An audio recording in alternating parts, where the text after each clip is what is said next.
Hey! Welcome back. Welcome to another weekly animation recap. This is why you don't do the intros. Animation Weekly recap. Welcome back. Hope you're doing well. We missed you so much. And you know what? If you enjoy this, I just want you to know this is what we do every week. I'm Tom Bancroft. This is Ansley Bancroft. I'm an animation vet, and she's a little bit newer to it. What we do is we get together and look at what news is out there in animation for the week. Yep. And I feel like we're repeating ourselves. That's crazy. No, only because we just recorded this and I then deleted it by accident. Now we're doing it the second time. I'm having so much fun. Yeah. What did you do this weekend, Tom? Well, guess what? I went to Washington, D.C. We're at the Museum of the Bible. They had rented out for us to have a red carpet premiere. They rented out this big theater there. You've got this. And I did... This is so hard for me. Hold on. The other shoulder. There it is. For Light of the World, that movie, we had the big premiere. I'm one of the directors with John Schaefer. Mm-hmm. And it was an amazing weekend. Was hired on to work on the film too. Yes. Very exciting. We don't own the film, but we definitely... Yeah, I feel like we have to really stick that in. We do not own the film. No, we do not. And it's a nonprofit that has created this movie, honestly, put in about $20-30 million of their own money to make it, and very proud of this film. I want you guys, if you can, please go look at lightoftheworld.com and book some tickets that are near you. You can put in your zip code. They'll tell you the theaters that have it, or just try your local theater. Go see the film. But go buy tickets. If you pre-order them, even before September 5th is when it comes out. That's less than 2 weeks away. If you pre-order them, it really helps us because then we get an idea of... And the theaters actually get a really good idea of like who's coming. Oh, do we need to have a second screening? And they'll start adding screenings if you have more people come. That's awesome. So please do it sooner than later, but definitely opening weekend, September 5th. We need you there. We do. Yeah. I do have an update for you. Oh, and subscribe and like and all that here on YouTube. If you like this show. Thank you. Okay, are we done? Yeah. Okay. I do have an update based on last week's episode. I did start Fixed. Oh, okay. I want to hear this. Is this an unofficial review or not? It's not a review because I made it 5 minutes because it's so bad. Okay, that's what I want to hear. I told you it's raunchier than you think it is. No, I thought you were being dramatic. I felt like extremely uncomfortable. There was like grape vibes going on with the grandma.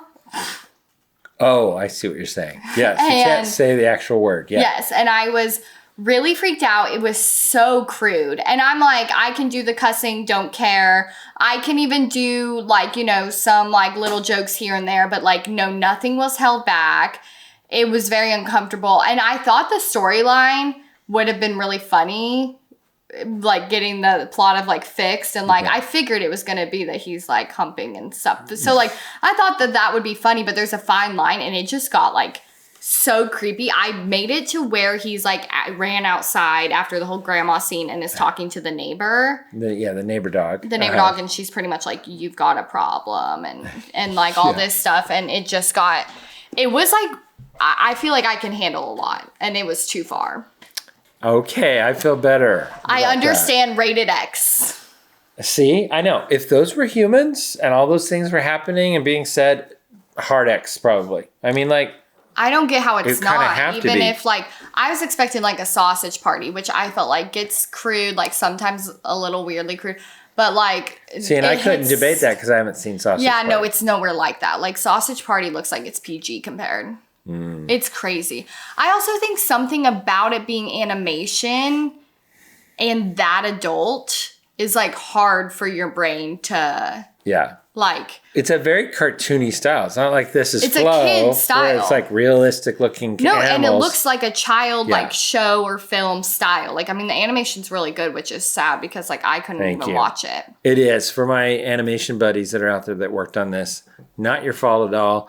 It's a beautiful looking film. The backgrounds, the art direction, all of it. It just looks and that's why I had to watch at least part of it. 5 minutes. But I wish I could stuck with it because I've seen some amazing images from the second half.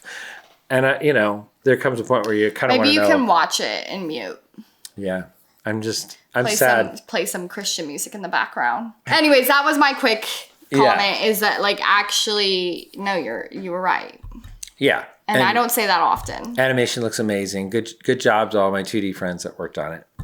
Okay. Just sad. Let's get into it. Article 1. Oh.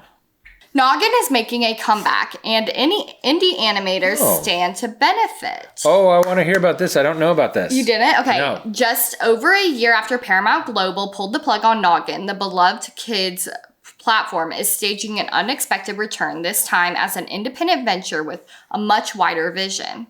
So Noggin, once a preschool-focused streaming app with millions of subscribers, was shuttered in July 2024 after Paramount laid off the brand's staff and folded much of its content into Paramount Plus.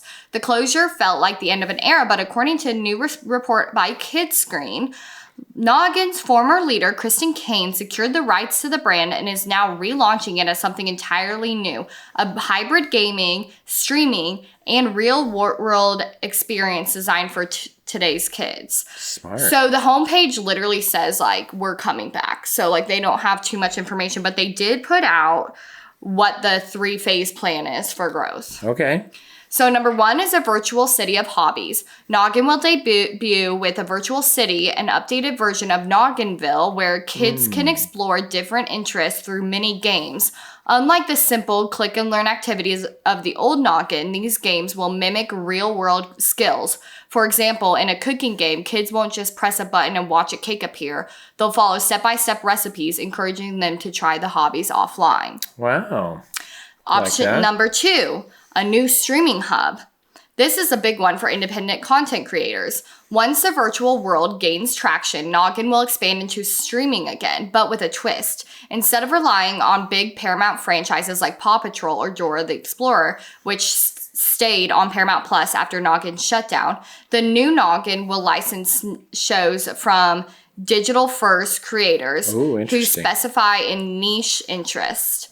The idea is to host videos related directly to the hobbies kids are discovering in the games, creating a cycle of play and inspiration. Oh, wait, so back up. So they're hoping that these niche creators... Niche, already have something that has a hobby that's already... That's kind of what I'm getting at. Or is this like brand new content? You got to go make something new because we don't have anybody that has a show about camping. Or, I don't know, whatever hobby. I don't know if the games are being, like, if the shows are being made around the games or the games are being made around the show. Well, it says this is second phase, so I'm thinking they kind of Let's hope they have a game on, like, all of our shows. I know, right? Yeah, one on, like... This is so smart, though. I don't want to cut you off. Keep going on the third. 3 is real-world Noggin clubs. In the long term, Noggin plans to leap from digital to physical spaces. The company suggested Noggin-branded baking clubs, garages for DIY projects, or music studios where kids can gather, practice skills, and connect with peers in supervised environments. Music studios, that sounds like Juju Brain. Yeah, can connect with peers in supervised environments. Yeah. Well, I don't know if you heard this, but they have DIY music studios now at some, is it Walmart's or Target? Targets, I think. Did you hear about this? Because one of them is here. I don't even know what that means. Well, like I guess because podcasting has gotten so big and cool, but also just, making recording studios. You can like rent a space. Yeah. So they're trying to get Target? The average sort of family member, but kind of influencer, I think, to be able to use this really custom space. We should do it. I know. We should do our Animation Weekly recap at one. We should. But I mean, I think it costs money. And I'm just like, this is free. And it's so well done. People were complaining last week. Oh, well, because you were yelling? Is that what it was? No, they said get a mic. So I wasn't talking loud enough, apparently. We have a mic, and you yelled just fine. If you guys really can't hear us very well, let us know. But, if it's a majority... They also said we need new cameras, so maybe we should give this a go. I got a maybe camera. Just for one time, like that way we can review. Yeah. Like we can review what it's like doing it. Based on just a one-time trial. We don't have to go all the time. Sure. I mean, we should check into it. Because there's one locally, is what I was going to say. I think Franklin or Nashville? I think in Franklin, yeah. Cool. Yeah. But anyway, that fits into what I was going to say, this real world thing of like, oh, now you can go out and do a podcast and there'd be facilities at this Target. For sure, but I think they're trying to do their own thing. Yeah. Anyways, I think it's a really fun idea. And this lady's really smart to buy back because that just the name brand alone, Noggin, people remember that, right? I never have heard of it. Seriously? Oh. Well, then that's not good. Well, it might have been after my time. Yeah, I do think it was because they said it shut it down in 2024. 2024, yeah. Yeah, I don't think that would have been like skewed towards me. Maybe last year. Right, last year, Dad. Okay, I get you. Yeah. Okay. Well, very exciting though. I guess we'll just have to keep an eye and maybe reach out, pitch them some material we've been working on. Maybe they can start with a game that's based off one of our series. And the app will be free to launch. Yeah. Launch but they'll monetize will come later through subscriptions. Yeah, all that stuff. In-app purchases and eventually memberships for the in-person clubs. Yeah, it doesn't sound like they're going to have a lot of money up front to buy animated series. No, because it kind of sounds like they're waiting to. That's why they're going to YouTube, I think. Well, it sounds like they're making games, and then they're hoping they make money off the games to make the series. Yeah, or acquire. I think they're going to acquire YouTube series, basically. We've got YouTube series. I know. Acquire, right? Oh, okay. Yeah. Well, Article 2. I see some K-pop.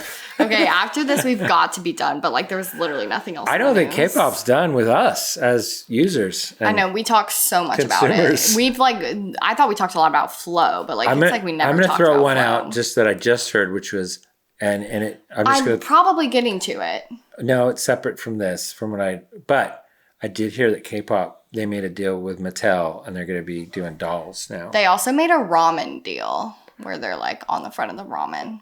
That makes a lot of sense. Good tie-in. Oh, okay. Go ahead. Yeah, the episode in the opening, they're eating ramen. Oh, yeah. That's actually a really good idea. That's Netflix drops sing-along version of K-pop Demon Hunters after box office leading weekend. Mm-hmm. So it's already on Netflix, which is weird to me. What do you mean already? That's where it came out. No. It premiered at Netflix. The sing-along is already on Netflix. No, so I think you're reading that wrong. Go ahead. Netflix's box office dominance appears to be short-lived, as a streamer has now released a theatrical sing-along version of Sony Pictures' K-pop Demon Hunters on its streaming service worldwide. Wait, oh. On the platform, the sing-along version is a separate title from the original, which could impact the film's record-breaking viewership run if the views are split between the two versions. We've reached out to Netflix, but we haven't heard back. Oh. So then it does say the sing-along release comes on the heels of a splashy weekend of fan events in several English-speaking territories as Netflix staged limited theatrical sing-along screenings across the US, Canada, the UK, Ireland, Australia, and New Zealand, drawing sold-out crowds at more than 1,300 theaters in North America alone. Netflix doesn't share box office figures, but industry reports have the film's final weekend gross around $18 million. Good for the first place in North America and fifth place globally, despite the extremely limited release. Dang. So that's amazing. That kind of just talks about how people go... just like we're showing Number one on Netflix for all films, not just animated. Number one on Netflix. Number one on Spotify for all music, or at least K-pop. It's not number one for all. It's in the hits. In the hits or K-pop, whatever. But doing beating fake actual news. K-pop, like Blackpink and stuff.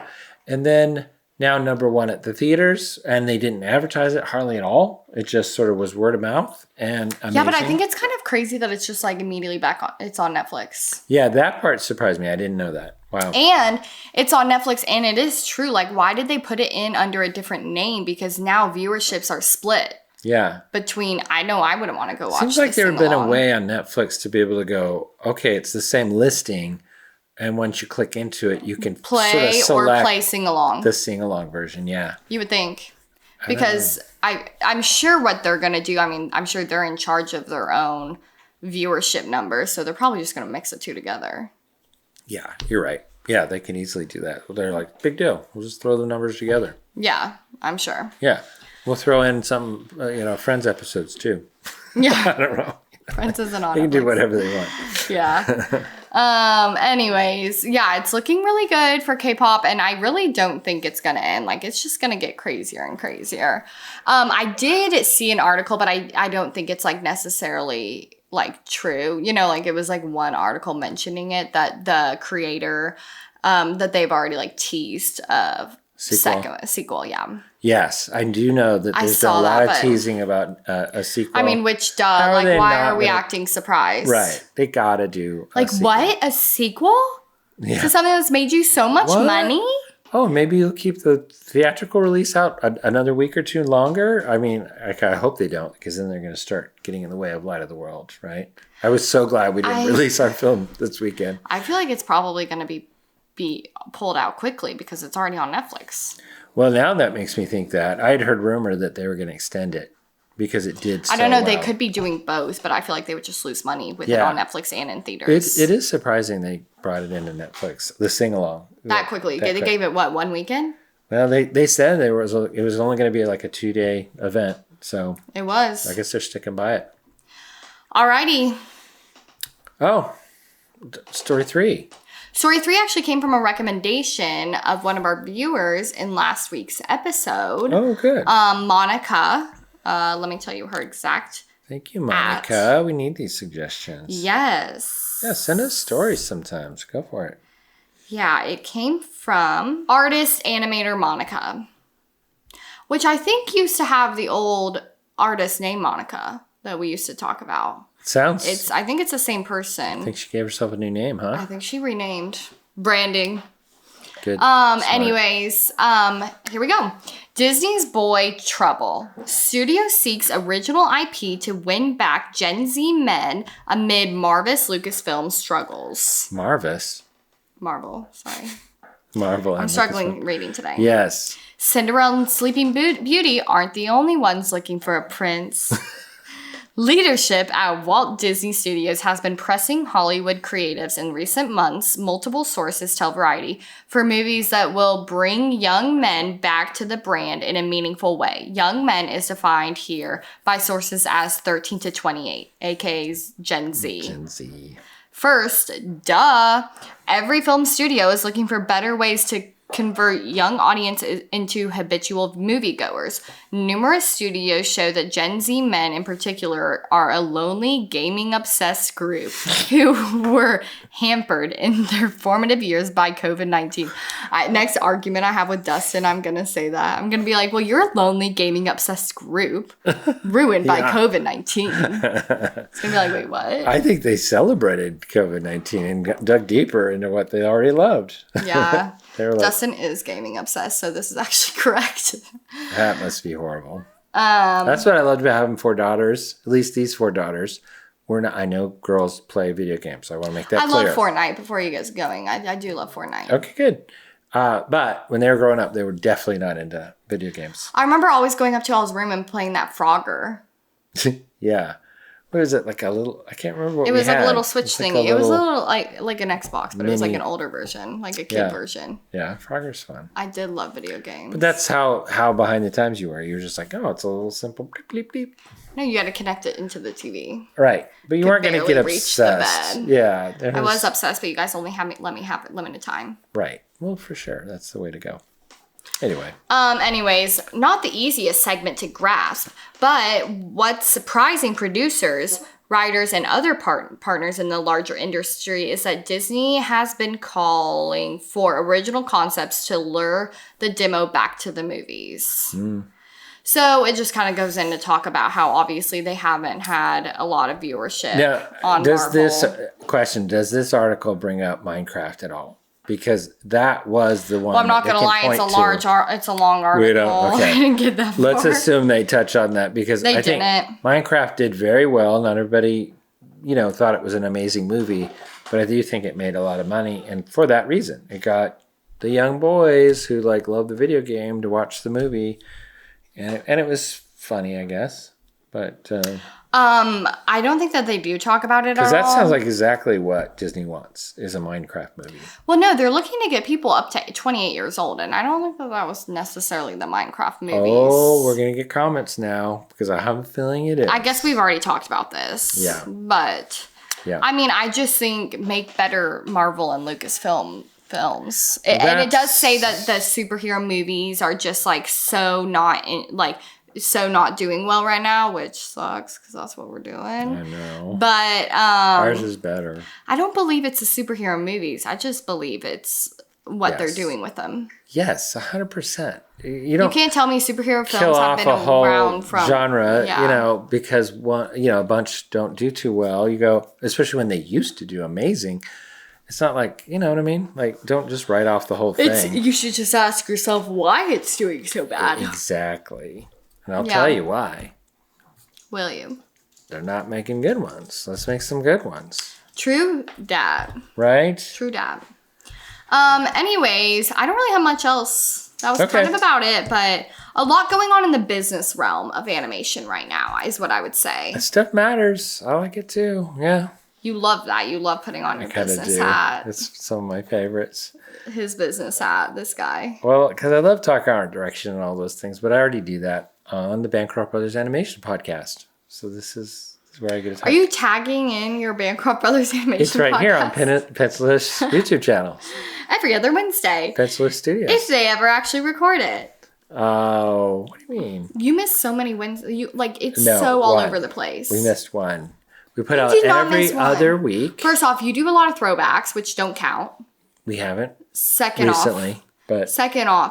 every other week is not true because sometimes it'll be every other week and then you will not have put it out yet because you recorded a week later. And so it's every other /3 weeks. Wow. Where's this venom coming from? Because I have a content calendar, and every other Wednesday I have written in there post Bancroft Brothers. Holes in your content calendar? No, it just confuses me in my content calendar because I go and it says post Bancroft Brothers Animation Podcast. I'm like, wait, where's the episode? And then I'm going to fill up and we're like, oh, he never posted it yet. And then the next week, then I have to move my entire content calendar for the entire year, shift my every other Wednesdays. And then I get there to that Wednesday and it's like, okay, oh wait, they're behind. That's what goes on. It rarely happens. She's making it into a big deal. We've done 275 episodes at least in the last 11 years. 11 years? Yeah. Well, it's every other week. We don't do every week. Yikes. But if you do the math, we've missed very few. That's so embarrassing. We're about to go over that in 1 year. Can we wrap up? All right, guys. Enjoyed this time. Please leave comments. How's our sound? Tell us how that is. We actually got a lot of comments last week, if you want me to read any. Please do. Yeah, here we go. Okay, GM Cube said the amount of miscommunication between you two in this one is off the charts. LOL. Had you read that one before? I hope you knew you were. Yeah. I said, haha, where you're speaking two different languages. Miscommunication. Chelsea Nick, said, come for the news, stay for the banter. True dat. Thank you. That's so nice. Artist animator Monica recommended us this article. Good KT Train Towin said, Ansley is hilarious. Her reaction to Pee-wee is so funny. Pee-wee, wow, these people love me. Pee-wee was the best. A truly brilliant person who was railroaded for a poor lapse in judgment that affected no one at all. Affected no one? Well, no, it didn't. I mean, it was a sort of a private thing that happened a lot in those theaters. I don't know. Did you research it at all? Did you look it up? Okay, I follow up. Here's another follow up. I forgot to follow up on it. But from the first paragraph I did read, it shows that he stood up and exposed himself to the entire crowd. I don't remember that part of the story. Why would he do that too? I don't know. But maybe he's having fun. Yeah, I'm not totally sure. He was probably very drunk or high, too. That's the story I remember. But alrighty. Anyway, I guess we're done. Thank you, guys. See you next week. Bye. Bye. If you like what you just saw, please consider subscribing to our YouTube channel, Pencilish Studios.